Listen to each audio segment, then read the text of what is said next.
அண்ணா சுவாமி அழைக்கின்றாரே, நம்ம அண்ணா சுவாமி அழைக்கின்றாரே. மாயன் மயம் ஆன்மீக சகோதர சகோதரிக்கெல்லாம் என்னுடைய அன்பான பணிவான ஆசீர்வாதத்தை தெரிவித்துக் கொள்கிறேன். எல்லாம் வல்ல என் தாய் பிரத்யேகரா விஷ்ணு மாயனுடைய பரிபூரணமான ஆசி இந்த சோடி பிரசனை பார்க்கின்ற கேட்கின்ற உங்களுடைய வாழ்க்கையில் அமையலும். அந்த வகையில் மாயன் மயனை தொடர்ந்து நீங்கள் சப்ஸ்கிரைப் பண்ணுங்கிற ஒரு நம்பிக்கை உண்டு. சோடி பிரசனம் உள்ளதை உள்ளபடி சொல்லக்கூடிய ஒரு அற்புதமான ஒரு நிகழ்வு தான். ஜோதிடம் 1000 வகை இருந்தாலும் கூட இதில் சோடி பிரசன்னம் நிகழ்வை துல்லியமாக கணிக்கக்கூடிய ஒரு அற்புதமான ஆற்றல். அந்த வகையில் குரு பகவானுடைய அந்த வக்ர பயிற்சி என்று சொல்லுவோம். பொதுவாக பார்த்தீங்கன்னா குரு பகவானை பொறுத்த வரைக்கும் ஒரு அருமையான ஒரு நிலையில் இருந்து எடுக்கிறார். கிட்டத்தட்ட பார்த்தீங்கன்னா 9/10/2024 முதல் 4/2/2025 வரை கிட்டத்தட்ட பார்த்திங்கன்னா ஒரு 119 நாட்கள் ஒரு அருமையான சந்தர்ப்பத்தை ரிஷபராசிக்கு வழங்குகின்றார். ஸோ என்னை பொறுத்த வரைக்கும் குரு வக்ரம் அப்படின்னா என்னென்னு பார்த்தீங்கன்னா ஒவ்வொரு ராசியிலேருந்து ஒரு ராசிக்கு பின்னோக்கி நகருதல், தன்னுடைய நிலையில் கொஞ்சம் மாறுதல், அதுதானே வக்ரம். ஆனால் ஒரு அற்புதமான நிகழ்வு. இந்த நிகழ்வு எப்பொழுதும் நடந்ததே இல்லை. காரணம் என்னென்னா அங்கேயே அவர் பயிற்சியாகிறார். இப்போ உதாரணமாக ரிஷபராசியை பொறுத்த வரைக்கும் மிருகசீரிஷத்தில் 1, 2 அப்போ 2க்கு பயிற்சி ஆகின்ற அந்த நட்சத்திரத்துக்குள்ளேயே பயிற்சி ஆகின்ற ஒரு அற்புதமான ஒரு நிகழ்வு இந்த காலகட்டம். இது எத்தகைய தாக்கத்தை ஏற்படுத்தும் யாருன்னு பார்த்தீங்கன்னா ரிஷபராசியை பொறுத்த வரைக்கும் கிருத்திகை 2, 3, 4, ரோகிணி, மிருகசீரிஷம் 1, 2 எத்தகைய மாற்றத்தை ஏற்படுத்தும். சிந்திய கண்ணீருக்கும் பட்ட பாட்டிற்கும் சந்தித்த சோதனைக்கு வேதனைக்கும் ஒரு மருந்தாக அமையுமான என்பதை இப்போ நம்ம சோதி தரிசனத்தை பார்ப்போம். மாயன் உங்களுடைய சேனல் உங்களுடைய நன்மையை நோக்கி நான் நகர்ந்து கொண்டிருக்கிறேன். அந்த வகையில் இதை நீங்கள் தொடர்ந்து சப்ஸ்கிரைப் பண்ணுவீர ஒரு நம்பிக்கை உண்டு. இப்போ நம்ம சோதி பிரசனம் பார்க்கலாம்.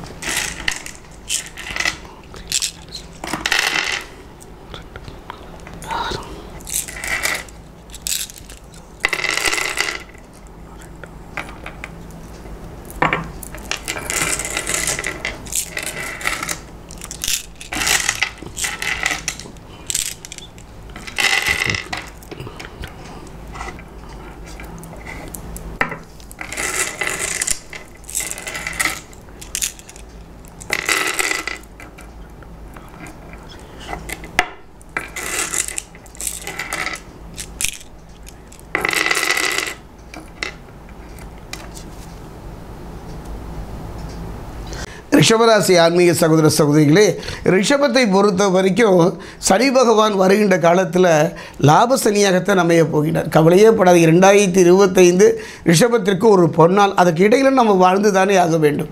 எத்தனை சோதனைகளும் வேதனைகளும் வந்தாலும் சந்தித்து தானே ஆகவும். அந்த வகையில் பார்க்கும்போது ரிஷபத்தை பொறுத்த வரைக்கும் என்ன ராசியிலேயே குரு சுயபாவம் அடைகின்றார். ராசியில் சுயபாவம் அடைகின்றார். என்னை பொறுத்த வரைக்கும் இந்த குருவினுடைய பார்வை படுகின்ற ஒரு அற்புதமான காலகட்டம் ரிஷபராசி. நல்ல மாற்றமும் நல்ல முன்னேற்றத்தையும் நல்ல ஒரு ஏற்றத்தையும் பெறக்கூடிய காரணம். அது எவ்வாறு என்று பார்த்தீங்கன்னா ரிஷபத்தை பொறுத்த வரைக்கும் குருவினுடைய 5ஆம் பார்வை பார்த்தீங்கன்னா 5ஆம் வீடு குழந்தை பாவத்தை பெறுகின்றது. இது வரைக்கும் மழலை செல்வம் இல்லாமல் குழந்தைகளால் கடுமையான நோயினால் பாதிக்கப்பட்டவருக்கு தொடர்ந்து ஒரு பிள்ளைகளால் துன்பங்களை மன ரீதியாக உடல் ரீதியாக சந்தித்து வந்தவங்களுக்கு ஒரு நல்ல மாற்றத்தை ஏற்படக்கூடிய ஒரு அற்புதம். குழந்தை செல்வம் தானே. 1000 தான் கடன் மனைவி உறவு இருந்தாலும் அந்த அந்யோன்யத்துக்கு ஒரு எடுத்துக்காட்டு குழந்தை. அந்த குழந்தை பிறப்பதற்கும் அந்த குழந்தை நலமாக இருப்பதற்கும் அந்த குழந்தையால் நிம்மதியான ஒரு நல்ல சந்தர்ப்பம் அமைவதற்கும் அருமையான குருவின் பார்வை. அந்த குருவினுடைய பார்வை 5ஆம் பார்வை ரிஷபராசியை பொறுத்த வரைக்கும் 5ஆம் வீடு குழந்தை பாவத்தில் விடுவதனால நல்ல முன்னேற்றம் தரும். அதை விட ஒரு முக்கியங்க குரு பகவானுடைய இந்த 7ஆம் பார்வைன்னு சொல்லுவாங்க. 7ஆம் பார்வை படவும் துணைவர் பாவம். இது நான் அவசியம் சொல்லியே ஆக வேண்டும். ரிஷபராசியை பொறுத்த ஒரு மனிதனுடைய வாழ்க்கையில் துணை என்றால் கணவன் மனைவி துணை மட்டுமல்ல, நல்ல உறவுன்னே சொல்லுவேன் என்னுடைய அனுபவத்தில். இந்த சனி இந்த குரு வக்ர பயிற்சி எடுத்துக்கிட்டிங்கன்னா ஒரு நல்ல மாற்றத்தை உங்களுக்கு தரப்போகிறேன். அதுவும் ரிஷபராசியை பொறுத்த வரைக்கும் பொன் வைக்கும் இடத்துல ஒரு பூ வைக்கிற மாதிரி தான். அந்த வகையில் பார்க்கும்போது குருவினுடைய 7ஆம் பார்வை பொறுத்த வரைக்கும் அந்த 7ஆம் வீட்டில் துணைவர் பாவம் என்று சொல்லக்கூடிய கணவன் மனைவி உறவு இது வரைக்கும் கடுமையான ஒரு போராட்டம், மன ரீதியாக உடல் ரீதியாக போராடி உங்கள் வாழ்க்கைக்கு ஒரு அருமையான ஒரு சந்தோஷமான பொருத்தம் உடலிலும் வேண்டும், புரிந்தவன் துணையாக வேண்டும் என்பதைப் போல அந்த கணவன் மனைவிக்குள்ள ஒரு அந்யோன்யம் இதுதாங்க வேட்கை. ஒரு தாயோ தந்தையோ நண்பனோ ஒரு எல்லை வரைக்கும் தாங்க நம்மோடு வரவும் முடியும். நம்முடைய அந்தரங்கத்தை பகிர்ந்து கொடுக்கக்கூடிய ஒரு அற்புதமான ஒரு துணைவி தான்.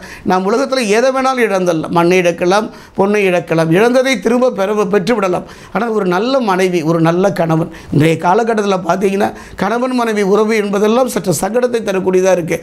அந்த வகையில் இந்த குருவினுடைய பார்வையை பொறுத்த வரைக்கும் ரிஷபராசிக்கு 7ஆம் இடமாகிய துணைவர் பாவத்தில் விடுவதில் கணவன் மனைவிக்குள்ளே இருந்து வந்த அந்த அந்யோன்ய குறைபாடு நீங்கும். அதாவது பொருத்தம்னு சொல்லுவாங்க. அந்த பொருத்தம் உடல் ரீதியான ஒரு பொருத்தமாக இருக்கலுங்க. வெறும் இன்றைய காலகட்டத்தில் பொருத்தம்னு என்ன பார்க்குறோம்? மனப்பொருத்தம் பார்ப்பதை விட, உடல் பொருத்தத்தை பார்ப்பதை விட பண பொருத்தத்தை தான் பார்க்கின்றோம். ஒரு மனிதனுடைய வாழ்க்கையில் மனப்பொருத்தம் கூட சில நேரத்தில் மாறுவதற்கான சந்தர்ப்பம் உண்டு. ஆனால் அந்த உடல் பொருத்தம் என்று சொல்லக்கூடிய அந்த பொருத்தத்தின் இந்த குறைபாடு நீங்கி கணவன் மனைவிக்குள்ள ஒரு அந்யோன்யத்தை உருவாக்கின ஒரு அற்புத சக்தி கலத்திரகாரகன் என்று சொல்லக்கூடிய சுக்கிரனை பொறுத்த வரைக்கும் கணவன் மனைவி உறவு, அன்பு, பாசத்துக்கெல்லாம் இருந்தாலும் கூட இந்த குரு பகவானுடைய அவருடைய பார்வை அந்த 7ஆம் வீடு என்று சொல்லக்கூடிய துணைவர் பாவத்தில் விடுவதனால பிரிந்தவர் ஒன்று சேருகின்ற ஒரு அருமையான சந்தர்ப்பம். அதே நேரத்தில் திருமணமே ஆகாமல் அல்ல காலம் கடந்து திருமணம் தள்ளி போன ஒரு வாழ்க்கையில் கூட ஒரு நல்ல திருமண யோகம். இந்த திருமண வாழ்வில் 1000 பிரச்சனைகள் இருந்தாலும், அடுக்கடுக்கான தொல்லைகள் இருந்தாலும் அது படிப்படியாக குறைவதற்கான ஒரு அருமையான சந்தர்ப்பத்தை இந்த குரு வக்ர பயிற்சியில் குரு பகவானுடைய பார்வை அந்த 7ஆம் வீட்டில் படுவது ரிஷபராசிக்கு ஒரு அருமையான சந்தர்ப்பம். குறிப்பாக சொல்ல போனால் அந்த குருவினுடைய 9ஆம் பார்வை, இந்த 9ஆம் பார்வை ரிஷபராசியை பொறுத்த வரைக்கும் பாக்கியத்தில் விடுதுங்க. இது வரைக்கும் பாக்கியம்னாலே நிறைய பேருக்கு தெரியல. பாக்கியம் என்பது குழந்தை ஒரு பாக்கியம்தான், கணவன் மனைவி ஒரு பாக்கியம்தான், நல்ல தொழில் ஒரு பாக்கியம்தான். ஆக இது வரைக்கும் உங்கள் வாழ்க்கையில் இதுவரை தொட்டதெல்லாம் ஒரு கடுமையான போராட்டம் தான். ஒரு காரியம் நடக்கலைன்னா எத்தனை போராட்டங்கள், எத்தனை வேதனைகளை சந்தித்து வந்தீர்கள். கவலையே படாதீர்கள். அதில் ஒரு நல்ல திருப்பத்தை தரக்கூடிய, ஒரு நல்ல மாற்றத்தை தரக்கூடிய அருமையான ஒரு நல்ல சந்தர்ப்பம்.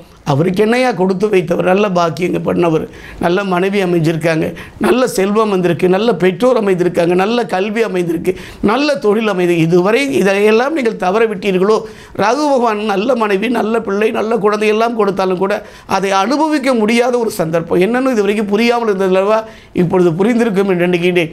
இந்த குருவினுடைய பார்வை 9ஆவது பார்வை என்று சொல்லக்கூடிய ஒரு அற்புதம் என்று சொல்லக்கூடிய ரிஷபராசியை பொறுத்த வரைக்கும் பாக்கிய பாவத்தில் விடுவது நல்ல சிறப்பு என்று சொல்லுவோம். அதே நேரத்து வரைக்கும் ரிஷபத்தை பொறுத்த வரைக்கும் 8, 11 கூடியவர் தானே குரு.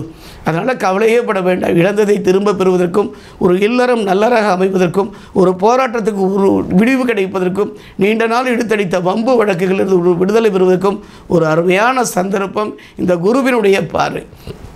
குருவினுடைய பார்வையை பொறுத்த வரைக்கும் ஒரு நல்ல மாற்றத்தை, நல்ல முன்னேற்றத்தை ரிஷபராசிக்கு தருகின்றார். அதே நேரத்தில் பார்த்தீங்கன்னா இந்த 5ஆம் வீடு, 7ஆம் வீடு, 9ஆம் வீட்டில் குருவினுடைய பார்வைப்படுவது இந்த குரு வக்ர பயிற்சியில் நல்ல மாற்றம், நல்ல முன்னேற்றம். கவலையே படாதீங்க. நல்ல ஒரு சந்தர்ப்பம், ஒரு நல்ல வாய்ப்பு கிடைக்குதுங்க. ஒரு நல்ல 119 நாட்கள் குரு இந்த வக்ர பயிற்சியில் அருமையான வாய்ப்பு. மற்ற கிரகங்களுடைய பாதிப்பிலிருந்து உங்களை காக்கின்ற ஒரு கவசமாகவே இந்த குரு வக்ர பயிற்சிக்கு ரிஷபராசிக்கு அமைகின்றது. அதே நேரம் என்னதான் இருந்தாலும் ஒரு மனிதனுடைய வாழ்க்கையில் தேக பலம் இருந்தால் மட்டும் போதுமா? மனோபலம் இருந்தால் மட்டும் போதுமா? தெய்வ பலமும் துணைக்கு தேவைதானே. அந்த வகையில் பார்க்கும்போது திருத்தணி அருகே பார்த்தீங்கன்னா உலகில் முதலாக குரு பகவான் என்று சொல்ல, குரு என்றால் நம்ம எல்லாம் தட்சிணாமூர்த்தி வழிபாடு தான் பண்ணிக்கிட்டோம். குரு என்பவர் அவர் தெய்வம்.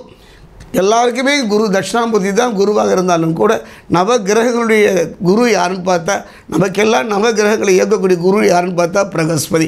அந்த பிரகஸ்பதிக்கு ஒரு அற்புதமான ஆலயம் 6 அடி உயரத்தில் திருத்தணி அருகே இருக்கக்கூடிய பாதசனீஸ்வரர் ஆலயத்தில் அங்கே அமைந்திருக்கிறது.